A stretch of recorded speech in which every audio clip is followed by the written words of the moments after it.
Hello and welcome to the Wonkat Weekend Live Chat. I am Robin Panacchia, and this is the lovely and talented Stephen Robinson, my wonderful co-host. Hello, Robin. How are you? Hello, Stephen. All right. Well, let's hop into it while my wife is still watching. So, have you seen the Barbie movie? I trust that you're I don't know. appropriate. What do you think? What did you think of it? I loved it so much. I really did. And this is coming from someone who did not play with Barbies at all, at all. Um, I had literally one Barbie, and it was totally hair Barbie. That I don't know. All I ever cared about with dolls was braiding hair. But this was a super, super, super fun movie. Hold on. I thought I was going with Barbie glasses. Didn't she have? She had heart glasses, I think. I don't know. The old ones didn't they? I was trying to be festive, you guys. I'm wearing pink and everything. Steven is not. No. I think those glasses probably were of a period, so Barbie definitely had them, but it Yeah. is not strictly Lolita. um, I actually almost exclusively wear heart-shaped sunglasses now anyway, but that is beside the point. Did you see the movie, Steven? I did Friday, and I enjoyed it quite a bit. I obviously not a woman, but I am as close to the target audience as possible as far as its sense of humor and the its design, and there's a musical number. I mean, how could you not? Multiple musical numbers. There's disco. It's just great. So no, I really appreciated the film. So before we kind of go further, I do want to clarify for people who have not seen the film. We're going to discuss spoilers and what the film is about and the story it tells. So if you don't want that, you can come back later and go see the film first, but don't scream at us for discussing the actual plot of the film. I was very Yes. Sorry. I was very impressed with the sort of the political statement that was made, and how it does connect to the toys and how they're designed and its history. The beginning of the film, I think, was a teaser trailer, so that's been out for a while, which is the true history of the idea that Barbie was a reaction to how toys of the period were just for girls, were just modeling being a mom, which is a cool thing, but there was no, you were just playing with a baby doll and modeling how to be a mother. And Barbie was sort of the first of to project a kind of adulthood, a single adulthood as a woman. She has her own home, she has her cool car, she can then be an astronaut or whatever. So limitless kind of imagination and so forth. And they kind of present that in Barbie Land, while also I think the entire storyline with Ken is related to the idea that Ken is one of the accessories. It just felt like someone was saying, Yep. "Oh well, she can't have too much fun. She needs a gut. She has to have a boyfriend. That's something that she would have along with the dream house." And girls, little girls. I mean, I think I like how in the film, I think Barbie, or stereotypical Barbie, as played by Margot Robbie, is views Ken as kind of like the annoying brother, because I think that's how a 9 or 10-year-old might view. It's sort of the idea that sexualized relationship wouldn't exist yet. And then at the same time, again, before this film was ever made, there've always been jokes about how Ken has no private parts. And if you think of And you in have the to fifth, match them together like that. And but that's if how or the Barbie scissor. Like that. yes, or in the 50s and 60s, any movie that would sort of most romantic comedies had the couple being divorced. Even before that, especially in the 30s, they were divorced and then came back together, so that the implication was that they'd had sex previously, because if obviously you haven't had sex unless you were married. So the whole structure of this is Ken, and for all the complaints from the right, and we can obviously get to that. Well, Ken was a quote unquote cuck because he was never having sex with Barbie, based on the rules of the period, right? The rules of the period is they are not married. He is her boyfriend, but they're not married.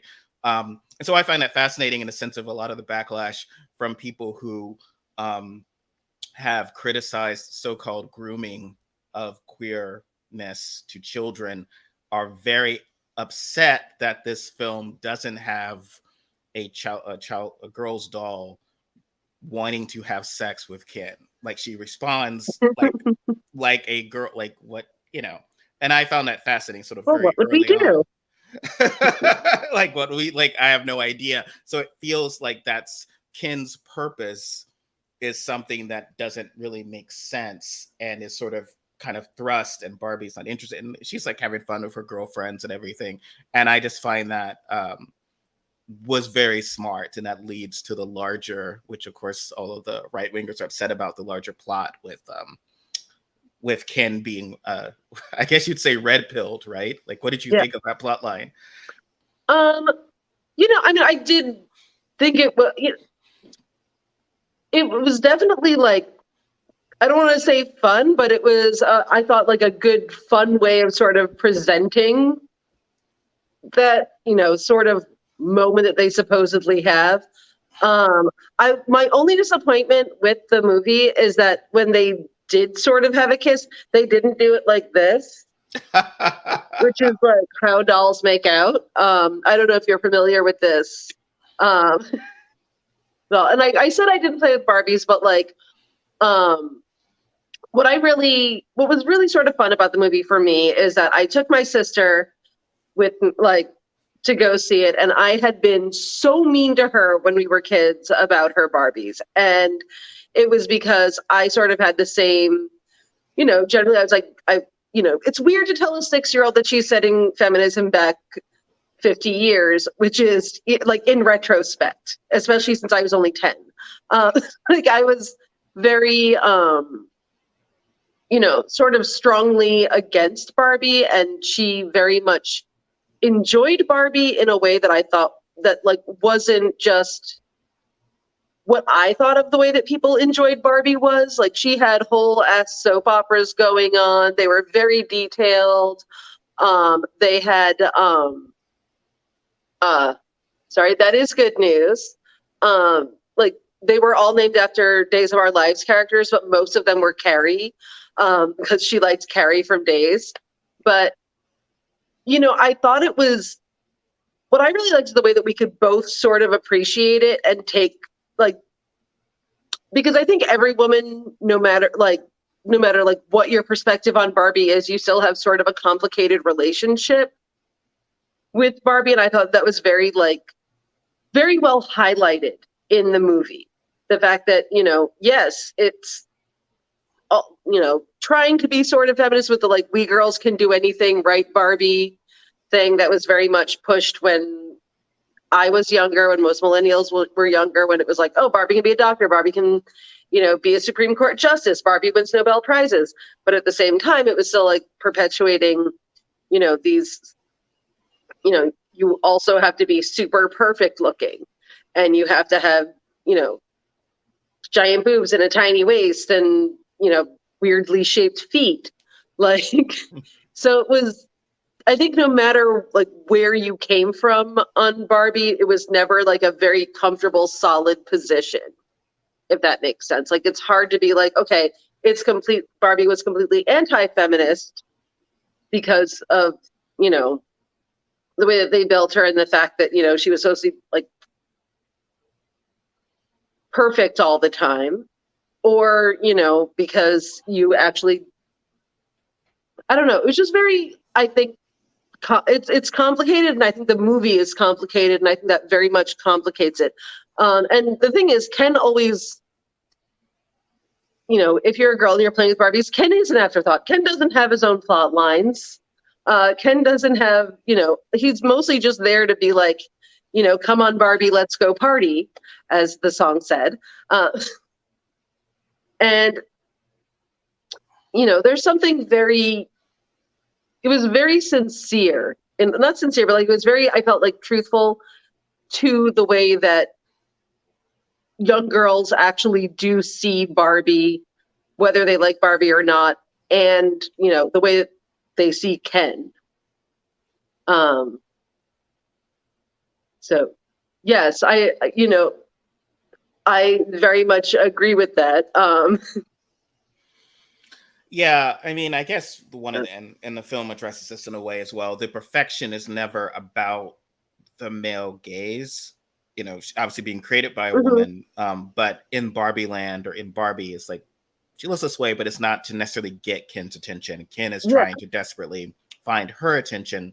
And a lot of it is flipped. Again, the film I think a lot of right wingers would have wanted would have been a Barbie Land where the various Barbies are competing for Kens and they're catty and they're not yeah, friends. But here they're cooperative, they're friends. It's the Kens who are obviously, I say stereotypically feminine, but not in a way that men have depicted women in films, which is they don't get along. They are fighting over a man, and the film doesn't have that. The women are friends and they work together, and the one person they call Weird Barbie, they later apologize for calling you Weird Barbie both behind your back and to your face. And so, they have made a few of my sister's Barbies look like that. I oh may yes, also have beheaded one and made her look like Nancy Spungen and use her as a pencil topper and then later earrings. well, Weird Barbie is the best character, played by the great Kate McKinnon, but also to represent the fact that that's how a lot of girls played. They played too hard. They were creative. It wasn't just about making her being perfect. They felt a need to break apart that perfection because it's a normal Yeah, childish I mean, instinct. everyone cuts Barbie's hair, even me. Actually, one of my favorite stories, R.E. Barbie, is our cousin came over one time and she went to go see all of my sister's Barbies, as one does. Like you'd go over to someone's house and they'd be like, "Hello, would you like to come see my Barbies?" That was a very normal girl thing to do. And she comes up and all the Barbies have hats. And she's like, "Why do all your Barbies have hats?" And then she lifts up the hat and Barbie is bald. And she's like, "Hat stays on." Yeah, and it's sort of interesting also compared to how boys have played. Myself had played with toys because the idea that there's no weird Optimus Prime. Like you don't mess with our like we're Yeah, very like has to here's all of his accessories because it's the whole thing with dolls and action figures, literally calling them action figures so that we don't call them dolls. yeah. And that, but it's the same concept. Our GI Joes are here and whatever. Though there were always plot lines there. That's what I found fascinating because I felt Barbie never had, to my understanding, never had like her own comic book or her own No. cartoon series that was a narrative. Like so for because I legitimately don't know. But it was a big thing, part of selling the whole thing of like, oh, you're just making toy commercials. Was that for GI Joe and for Transformers? There was a clear kind of sense of giving this is what these characters are, like He-Man, this is what their backstory, whatever, so you're playing These them. are the bad And guys. There were no bad guys in Barbie that I am aware of. I'd have to ask Gia, but I'm pretty sure there were no bad guys in Barbie. no, Unless it you made is them. it's Barbie, it's all Barbie land, and that's sort of cool, and I just love that the film presents that. I might, if folks are interested, share what I imagined a 1990s Barbie film would have been that would have pleased the Ben Shapiro's or whatever, in a different post. But it is, to me, as someone who writes stuff and who processes a lot of media, to see in every way that is subverted from what you could have imagined as films to have been 20 years ago or 30 years ago is really kind of cool. And it is, for those who don't keep track of box office, $155 million weekend, the biggest opening weekend for a woman director ever, Yeah. Oscar of the year, and for a comedy. Like it's not obviously it's not Hunger Games or something. It's or Force Awakens. It is clearly a comedy, and it is huge and has musicals and whatever, and just really a great thing of theater. I say theater and movies in the sense of I've Mhm. always loved when people dress up for something, right? Like when you're Yeah. going to this thing and you're part of it. You're sort of cosplaying in your way. Whatever is connecting other people to the communal aspect of movies or theater or whatever is awesome.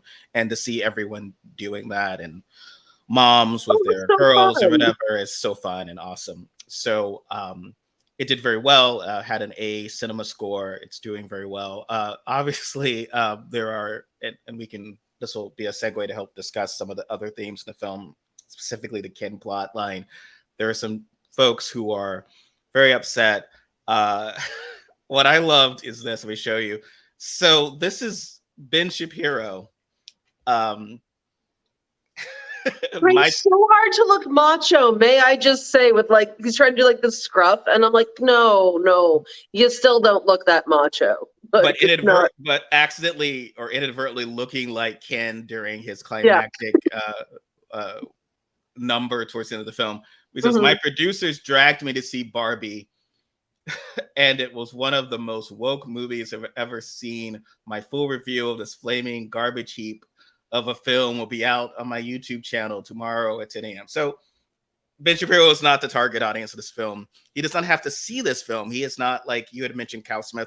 That's a guy who reviews movies, so he probably has to, though I would say, I talked about this with someone else recently, of like, there were so many reviews from critics of men going like, well, I'm not the target audience for this, but here's my criticism. I'm like, okay, well, find a woman.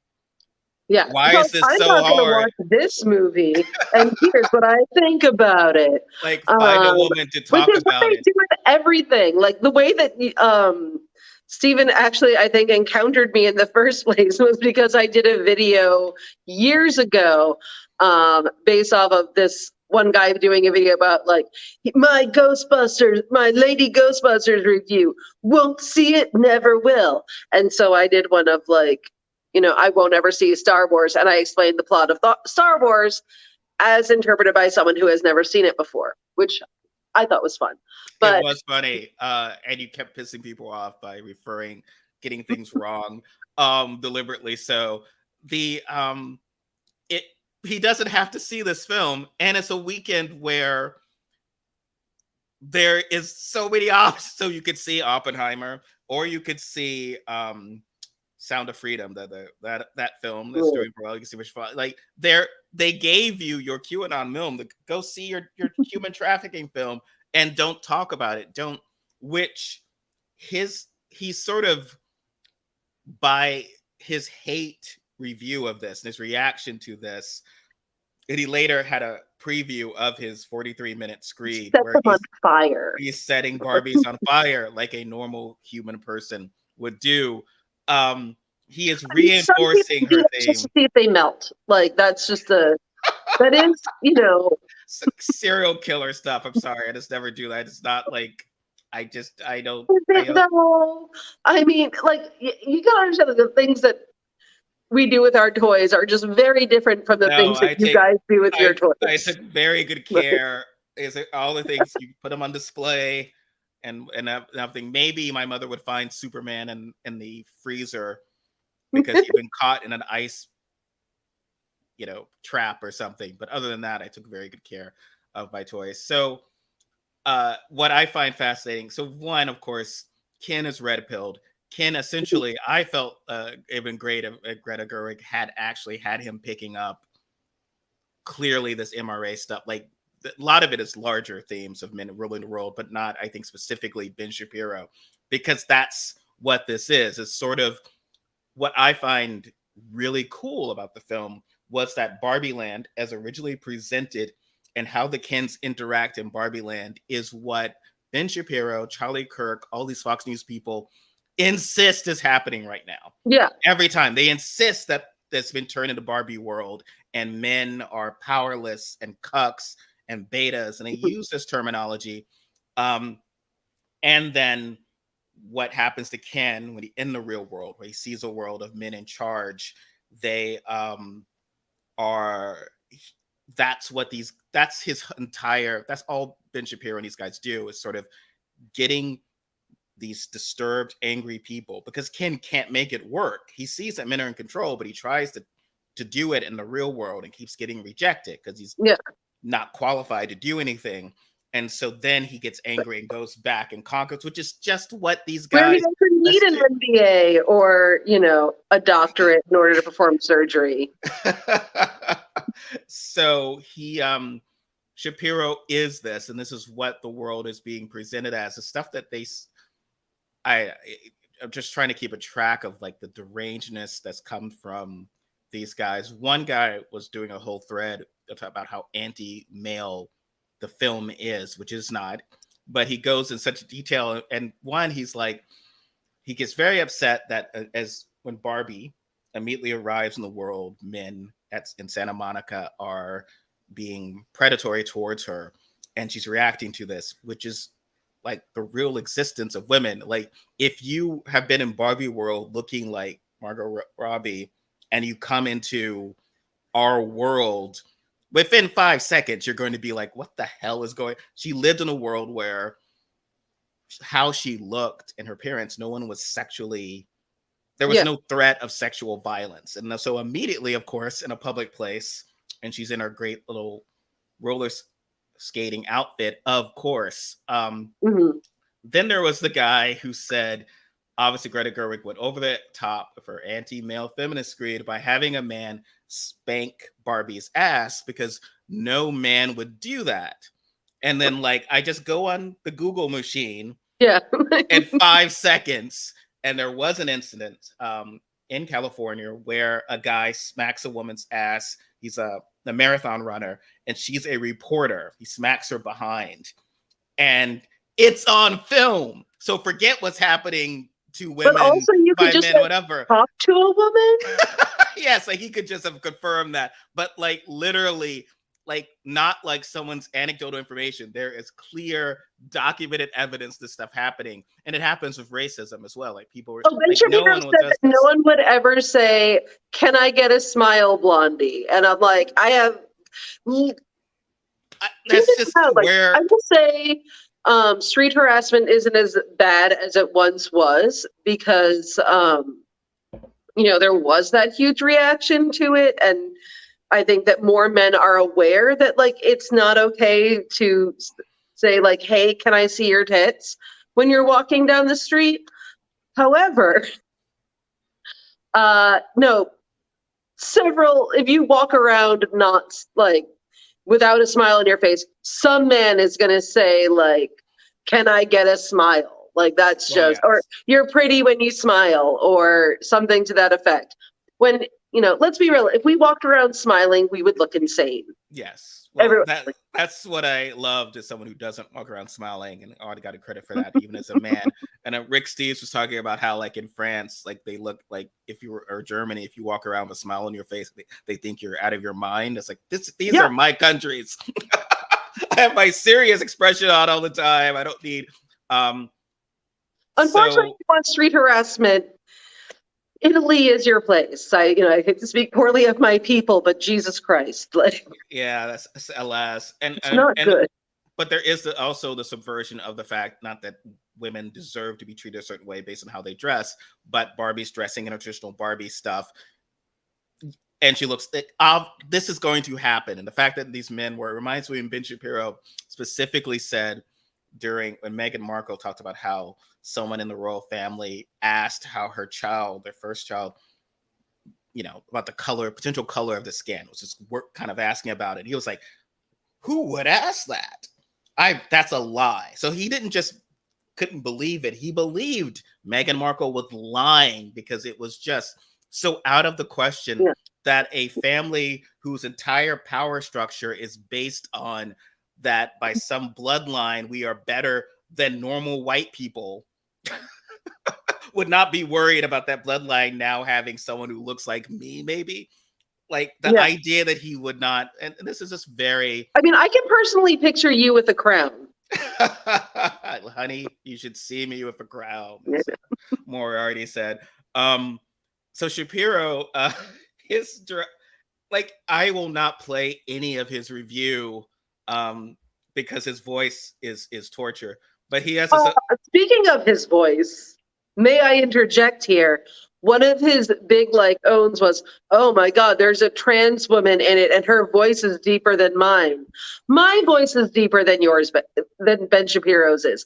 Almost every woman I know has a deeper voice than Ben Shapiro. Yes, So that's he's not. going to have a lot of issues going forward if he, Oh, is concerned about women having deeper voices than he does. Because he talks, I can't even do it. He does like, it's like yeah, that's some quite sort of the like cell phone. accentless nanny. Kathleen Turner. Yeah. Yes, Not Harry. even, you don't even have to go to Kathleen Turner. Yes, I think Like, like Kristen Bale, like yeah. but Harry Neff is the trans actor who plays physician Barbie. Mhm. She's great. I know she's been in other things. I haven't seen her in those other things, but she's great in this. She had been quoted as saying that the idea, the conceit being that each Barbie is connected to a woman that she is like belongs to a gay man who keeps her in perfect condition on a shelf somewhere or something. But she does. She's great in this film. They all are. I think all the Barbies, all the Kens, all the background performers are really impressive. Yay! Yay us! We can make money now, maybe. Or just send us money. Yes, well, please share, subscribe, send us money always so that we can go see Barbie. I would have seen the film Again, anyway, because I but will. yes, I need to see it again as well too. There's so much going on. Back to Shapiro's thing. He was talking about how the fact that Barbie has no interest in Ken goes counter to the entire concept of Ken and Barbie because he But has so not much really. experience. Because he has so much experience with Ken. Like a But lot of these men were talking about it. I'm like, I'm not judging. I'm not gonna be like a toxic masculinity on this, but like, are you guys playing with Barbie? I have no idea. Like, I just watched the film and will accept what's shown to me but they were like, no. This is this is what Ken and Barbie are supposed to be like. I'm like, what? actually, I am going to point out Ken was named after, like, Barbie was named after Ruth, what's her face's daughter. Ken Handler, yeah. was her son. So technically, Barbie and Ken were brother and sister to begin with. So, not Yes, news was her. that was a Tabs headline I'd used a while back, and folks had like tried to figure out whether that was true or not. And yes, you're right. That Ken is named after her son. But what is sort of fascinating. I mean, we all knew, again, to spoil the film, any movie where a woman does not end up with a man at the end, men are going to freak out. Like this is anti-man because this is not about her journey to find happiness and fulfillment with a man. And if that's not in it, they get very upset and they start burning Barbies. And it's just so bizarre. Like just some of the stuff. Someone put some of the quotes in the form of the Barbie advertising. So it's one of my favorite. Yeah. This is a little quote. They won't be happy until we are all gay. No, we won't be happy until every single one of you. Yeah. But one thing that the one guy had said online that I found fascinating was two things. One was that he described how when Barbie goes back, Ken has taken over Barbie land. It's now Kingdom. He describes it as a dystopian society, which the film actually does not directly state. It is our society. So it's almost like he's telling on himself because it's a world where men are in charge and women are subservient to men. It's the world these MRA assholes want, right? Like that's what they believe the world should be taken back to. So when presented that world, why are you then saying the film is showing this horror that the Kens turn this into a horrible place? It's like, okay, well, why do you think that? You actually don't really think that based on what you believe the world should be. Like Cal Smith and these other guys, Armin White at National Review, who'd written this ridiculous piece about it. Like they want a world where it's a bunch of Kens, like with Barbie subservient to them and looking at them all. Or they like the idea of, Barbie just swooning over Ken. And that's they're used to that being the plot line. And the interesting thing about the way the movie was done is that it's not done in that way. It's very much the way that girls relate to Barbie and the way that girls relate to Ken, rather than the way that like an adult man would think this is how things should be, that she goes on dates with Ken and she's in love with Ken and that's the center of her universe. And to be fair, my sister did have this one Barbie that my mom and I named Open Heart Surgery Barbie. And I shit you not, you opened up her chest, like her chest was like in the shape of a heart here, and you opened it up and it was a picture of Ken. And that, I can't believe they did not include that, number one. But I also, that's sort of like, I think what they were hoping for. I think they wanted like, yeah, girls, go be a cute Barbie chick and drool over Ken. And there you have your very simplistic movie that has hold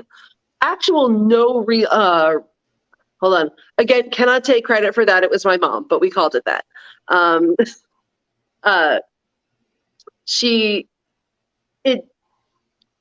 It was actually really brilliant in that way, I think, because it wasn't what they wanted it to be. It wasn't how adult men relate to Barbie and think of Barbie.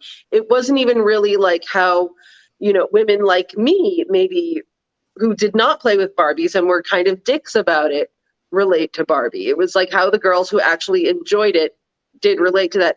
And one of the things I found really interesting, they got very upset about all the like higher level references, which is usually something that's like praised when they occur in children's movies, because it's like, oh, it's something for the adults, because they had references to 2001: A Space Odyssey being there. That was my favorite. And all these other movies that like, and Proust and all these other things that like, oh, you get it if you're an adult. And they were very upset about that, because they were like, this is supposed to be a movie for 6-year-old girls, not for adults. But every time that's something that's done in a regular movie for kids, they're like, people praise that because, oh, now it's not boring for parents.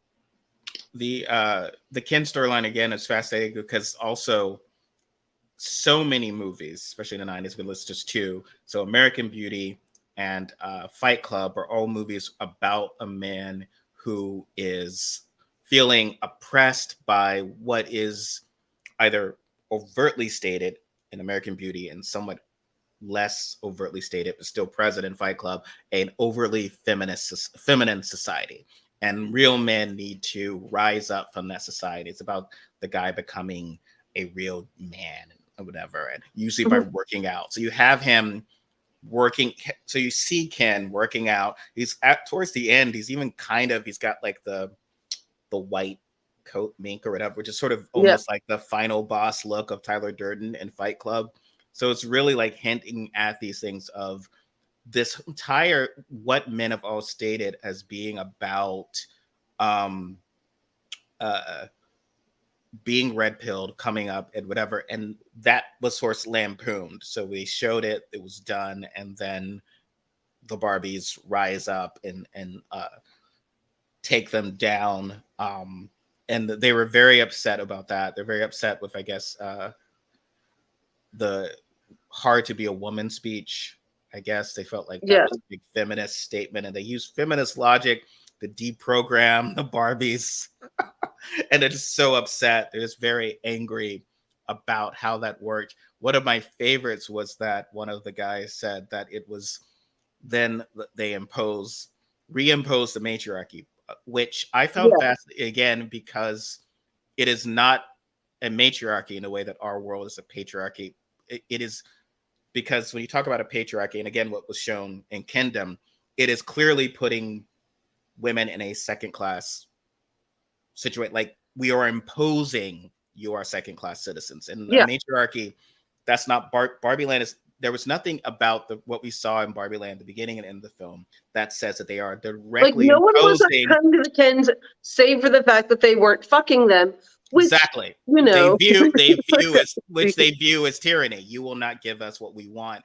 And they don't impose that. And these are the same people who say that, hey, just because white men are all the CEOs and all of the, and we're in all the Ivy League schools. There's only like one black person there. We don't need affirmative action. We don't need, things for women or whatever, because it's a meritocracy. Yet they see this and say, obviously, maybe it's, even though we're shown that the Barbies are more capable, more supportive of each other, more cooperative, the Kens are shown early on to not be people who could lead anything. But that somehow is not a sense of, the Barbie land is clearly a sense of a world where the people who are the best are running things. They just view that as like the men are being oppressed. And then they're angry at the end that the men don't get their, after staging an unsuccessful coup, don't get a Supreme Court seat. Like, why would they? They are not very good. Also one thing that I do want to point out that just sort of occurred to me is, in the beginning, the Barbies are all getting along because, they're all happy. They're getting along in the matriarchy or whatever they want to call it, in Barbie land, and all the men are fighting. And I actually feel like that is sort of just like a common thing I feel like that's a common thread in general when you have like upper class and a lower class, like that people on the upper class like, oh, we all get along. What, nothing's wrong here. Like men will say like, oh, women are catty and fight each other. Why can't they get along like we do? Why can't a woman be more like a man? I'm not going to sing that. You can. But no, sorry. I'm a little distracted. No, I get your point. But it's like, the rich are like, like white people versus like, they said, sorry, like with white supremacy, you have an issue where like people of, people who are not white, like fighting against each other, or people, like immigrants versus people of color and all of that. And there's all that, people at the bottom get set against each other in general, what I'm trying to say. Like, no. Where if you have everything, it's easier to get along. Well, yes, that's true. And there's certainly the implication, early on, it's like the Kens are competing for the attention of stereotypical Barbie as opposed to all the Barbies. So that's where the tension is. That's why Ken doesn't like Shang-Chi Ken and doesn't get along with the Doctor Who Ken, and that's all the tension because they're all trying to get what they view as the one slot. Which is sort of I like that we're calling him Doctor Who Ken. So a wonderful introduction for him. Yes. Also Gravik Ken. You probably don't watch if you watch Marvel movie shows, but one of the Kens is the villain and the Samuel L. Jackson secret. He sure is. He is awesome as well. I think as I said before, I think all the Kens are great. I use the term Disney villain, and people are kind of like, it doesn't treat them as villains, but I think Disney villain in the sense of even antagonists, it's sort of, I've always, in a campy way, loved them. They're like larger than life. They're campy. It's kind of like he's playing it, Ryan Gosling's particularly, in a sort of Maleficent or so, like Hades way of because they're the ones who used to get a lot of attention when you watch it because they're so over the top in their absurdness sometimes, and that is often fun, and it's sort of they're the source of humor in the film. But yes, I think that is not necessarily that they're showing that the world needs to be run by women at all. It's just that this is just a world where women are very capable and the men maybe cannot sort of do these things. And I was thinking of you because when they do take over, Kingdom reflects the idea of, as you were saying, that it's not enough for MAGA to just exist in a world without us. Their happiness, we need to exist to be oppressed by them. So Kingdom isn't just a world where the Barbies are competing for Ken's attention and they ignore them and just do their dude stuff. They have to oppress the Barbies. So the Barbies also like have to be like, and we're swooning over you, like, which is weirdly what the people like Ben Shapiro, et cetera, seem to be a little bit upset about that. That's not what's happening from the beginning, because that would be like their ideal, cisgender heterosexual movie about Barbie. Like, why, honestly, can anyone make a movie about toys without like these men losing their freaking minds? Like, is anyone else allowed to have a childhood? Everything is about their freaking childhoods all the time. Like everything, oh my God, no, it's gonna ruin a childhood. Well, there's often these things. So like when they made The Force Awakens, they dared to have a woman as the lead. And when they had a woman ghost, but so certain things that, let's say, people believe belong to men, even like with superhero comics and superhero films. And okay, well, now Captain Marvel, she's badass and whatever, and she's in one of the slight digression. So that I was reading some review about the Captain Marvel film with Brie Larson.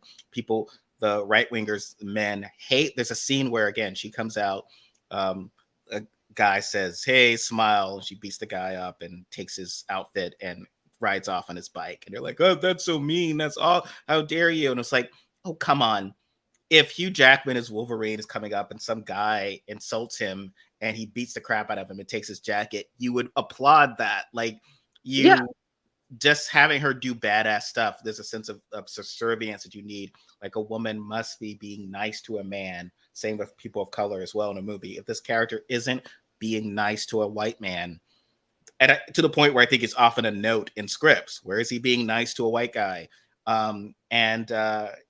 So all of this, but at Barbie, you thought, okay, well, this is a toy for girls, so they'll make a Barbie movie, and these guys will ignore it because it's nothing to do with them. And I remember someone was quoting, had re-X'd, because it's no longer retweeted. They had re-X'd themselves from a while back where they had said, "Oh, I'm looking forward to this Barbie movie because it'll be the first time where 45-year-old men aren't like white men aren't losing their crap." And then like he responds like, "I was so wrong." But yes, it's just sort of like you couldn't just let this happen, let this exist. You had to suddenly be as if like people from Kyle Smith to Armin, people who don't have to review these movies. Pony from us, like they're like. You can't. I don't know if you recall that was a whole thing where they were like, "No, My Little Pony is for dudes only." Like it was. That was an issue with She-Ra as well. There was like a new version of She-Ra. Oh, and yeah. all these dudes were just sort of like, "Oh, how could you do this to my She-Ra?" And I'm like, look, I was the only one watching She-Ra who was a guy. You were beating my ass when I talked about She-Ra, or how I said that She-Ra's villain was better than Skeletor, because Hordak is a better villain than Skeletor. But like suddenly all these dudes were coming out of nowhere saying, "You've stolen She-Ra from us." I'm like, what is going on? So it's this idea of ownership.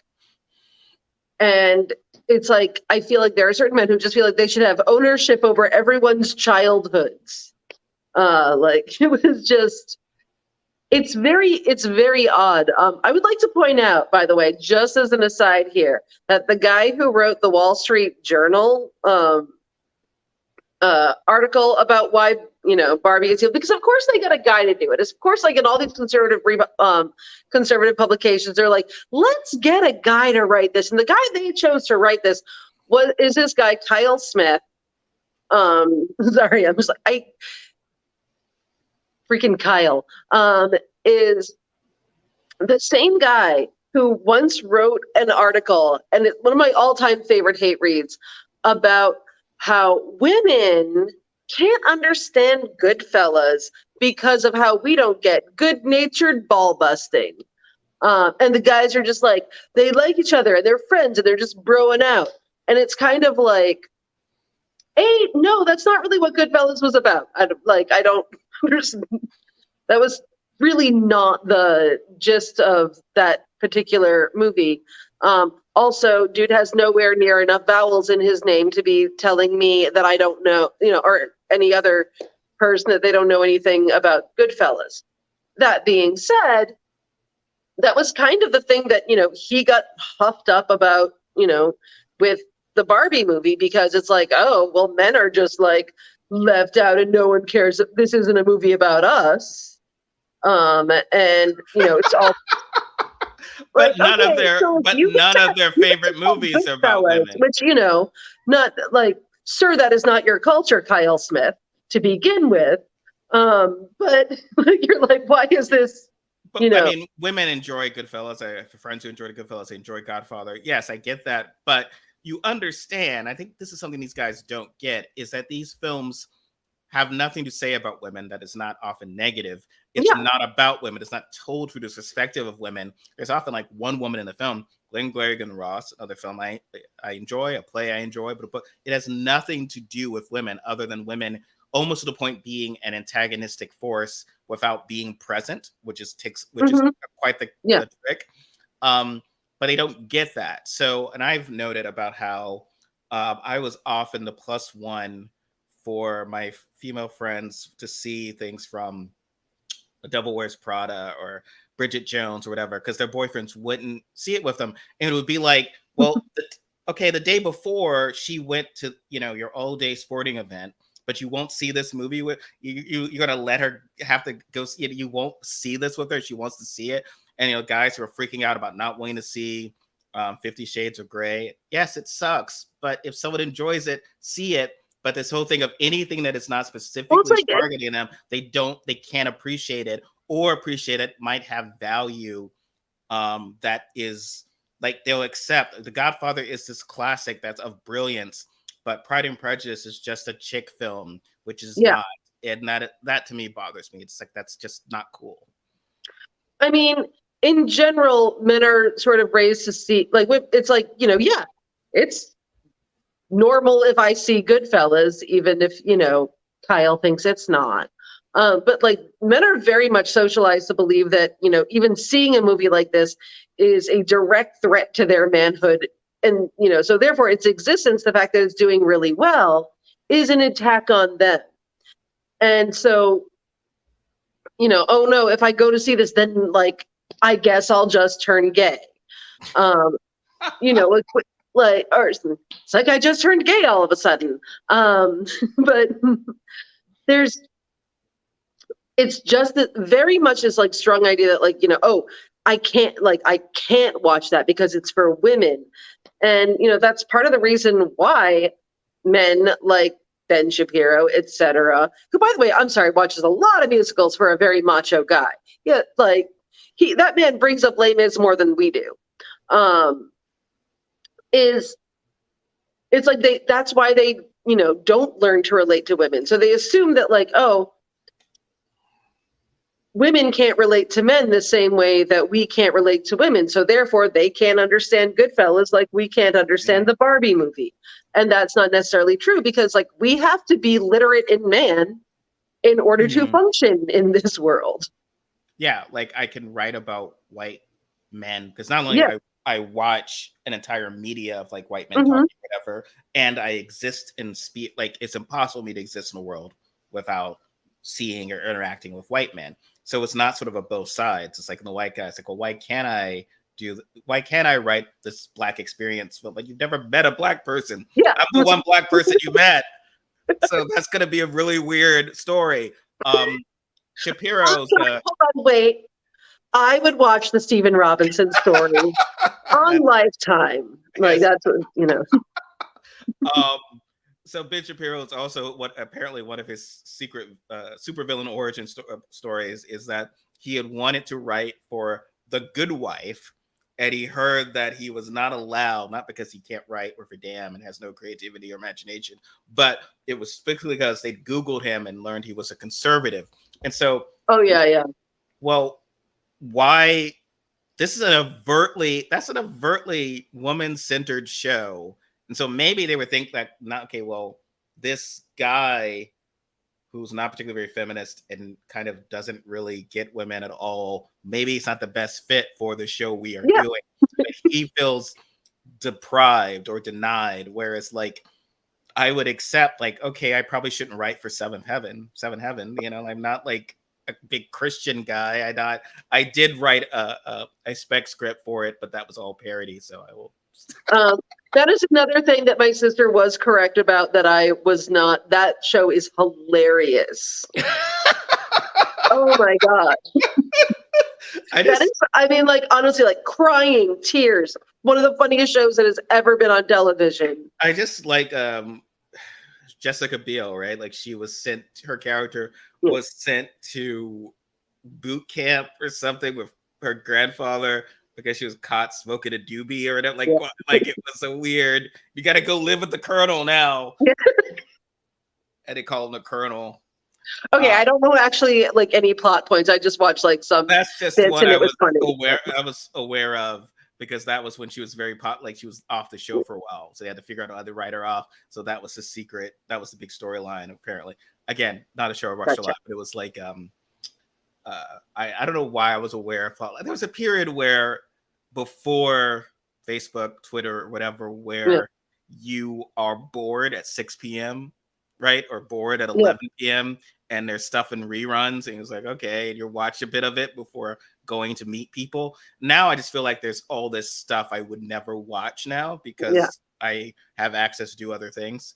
So, but yes, so in the remaining time we have left, what are some other thoughts you had about the Barbie film that you'd like to discuss with the folks? I would like to point out Alan, because Alan was, for me, one of the best parts of the movie. Yeah, Michael Cena, he's wonderful. He's hilarious. Just like being there, because like no one really knew what Alan's deal was. I also did not know that Midge was supposed to be pregnant. Like, I've heard of Midge. Was she pregnant the whole time? I don't know. Like, I thought that she was also like on the beach with Barbie and Ken as well. Was this like I don't know. I know that she did not have blonde hair, is the only thing that I can tell you about her. I don't know what the other Barbies were other than Barbie. Again, the kind of thing I need to ask my sister, but I did not, like, did Alan have was he with someone? You wouldn't know this. I don't know this, but I enjoyed it. I guess he was like a friend of Ken's. I love the idea that there was only one Alan, and even he breaks the fourth wall, and he's like, I don't really, why is that the case?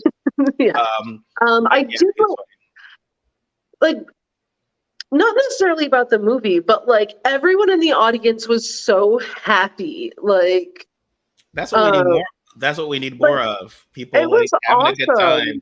It's a great classic summer movie. People are having fun. And it was so funny. And like, we like absolutely laughed like through the entire thing. My sister whacked me 47,000 times.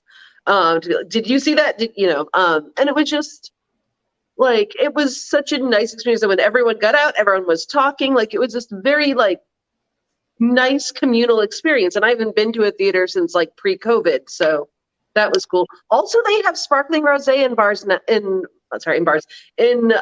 theaters now. Like, fantastic. We didn't even have to sneak booze in our purses. We probably should not have pre-gamed at PF Chang's beforehand, knowing that.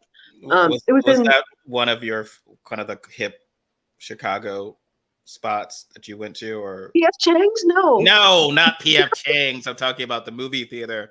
It had. Oh no! I'm not in Chicago. Sorry, I'm in Rochester right now. All right, so we went to go see the we went to go see it at like the mall here, and there's no place else to go but PF Chang's. So we got some very lovely cocktails at PF Chang's. One that like smoked and everything. It was very fancy. What's a good dish at PF Chang's? I think I usually just get sesame chicken or something like that. I can't remember the last time I actually ate there, but we just had cocktails. What's on the menu? My point is the theater was having sparkling rosé, so it must be a pretty fancy theater to offer that to you, because often that was not. No, they have booze at theaters now, which is very smart of them. No, in my New York youth, my friend Lisa and I went to see Addicted to Love, which is the Meg Ryan, Matthew Broderick movie, which you should see. If you haven't, go rent it. Well, you probably can't rent it because all the copies were destroyed, but find a downloaded bootleg copy. It's insane. But anyway, we went to see it, and we were hungry. And my friend, who was was a Columbia at the time, she had just graduated from Barnard College. She was very straight laced, and she had gone to a Ollie's, which is a Chinese food chain, which we adored, and she'd gotten Chinese food, smuggled it in her backpack, and she gets into the theater, and she's got like this look on her face of like having committed a crime, and she's like, "I got the goods." And she's very excited, and then we had Chinese food and watched Addicted to Love as the only people in the theater. So like, I don't think anyone cared. I don't think there was anyone. Yeah. There was no concessions police, but it was a fun night. So that when you said again, you're far more familiar with like a certain era of white culture than I am. Like a certain like Meg, like okay, Robin, Panakia, Meg Ryan belongs to everyone. Of all races, the best things in life are free. Colors, generations. She's not just white culture. She's all of our cultures. She is us. Meg Ryan is wonderful. You're looking as if you're someone who does not appreciate the work of Meg Ryan. I don't know that I do. Like, I don't really know what I've seen that she's been in. I know. I'm not there. I just. How can I continue this? I'm just depressed. I know. I'm sorry. I've never even seen that one. Like with the I'll have what she's having. I have not seen that. When Harry Met Sally. That is also my first. That is my first R-rated movie. My cousin Angie took me to see it. My mother. I was 15 in 1989, but my mother thought that anything with she really liked Billy Crystal, and she just assumed it was going to not be an R-rated movie. So that was my first R-rated movie. But I'm a big fan. Beaches rated R? If so, that was my first. It does not say what it was rated on. Oh, PG-13. Okay, so my first rated R movie was For the Boys, starring Bette Midler in the theaters. Anyway, I think we probably saw it. Yeah. So we just, yeah. No Meg Ryan for me. Like I don't know. My sister would probably know what she was in that I would have watched, but. That's I don't know. Is she the one that did the remake of An Affair to Remember? Okay, well, first off, you need to stop referring to Meg Ryan as she. Like it's Meg Ryan, all in one word, with all due respect. So Meg Ryan was in Sleep in Seattle, which is a loose remake. It references Affair to Remember. She was with Tom Hanks. She was later in You've Got Mail, the incredibly timely AOL-centered romantic comedy with Tom Hanks. A lot of stuff focused around my old New York neighborhood, so I always watch it and think fondly of it. And obviously Addicted to Love, which is a sleeper hit. Apparently someone says it's available on Amazon, according to Dale Simmons. So again, I'm very happy for you, Stephen. Now I have my copy. No, okay, but I'm sorry. It's like you're like, let me tell you about Meg Ryan, Friends, The West Wing, The Good Wife, and like the other stuff I will take my lumps on, but Meg Ryan is a national treasure. Okay. And that is who belongs to everyone. Not just weird middle-aged Black men, but everyone. So, for those who like to know, Wonkat writer Michael Moore's first R-rated movie was Lethal Weapon 2. I've never seen that either. So I've never seen either of the Lethal Weapons. I mostly watch like horror music comedies. Like for Ziggy Wiggy, I do believe there has been not enough Meg Ryan on the movie nights, so that is my give her her due. Okay, fine. So maybe there will be a Barbie sequel starring Meg Ryan just for Stephen. Well, when I was doing my what if, the very male version of this film from the 90s, I was thinking, would she have been would it have been Meg Ryan, or would have she probably not? Like, I was trying to think of in each decade who would been a cast as Barbie in a Barbie movie. And Oh, that was a weird exercise because it's hard to like, because it couldn't be Sharon Stone, even Michelle Pfeiffer. Like, it is interesting. I feel like Margot Robbie, despite having played very different characters, including Harley Quinn, has a sort of Barbiness about her that I think yeah. really works. So that's everyone's assignment. Let me know who you think would have been Barbie in 1980, the 1980s, 1990s, and the aughts. Thank everyone for joining us for our very Barbie forward Wildcat chat. Please like, share, subscribe, donate to Robin's Nail Fund. And, Yes. and we will see you next time. Thank you. Oh wait, hold on. Actual Barbie.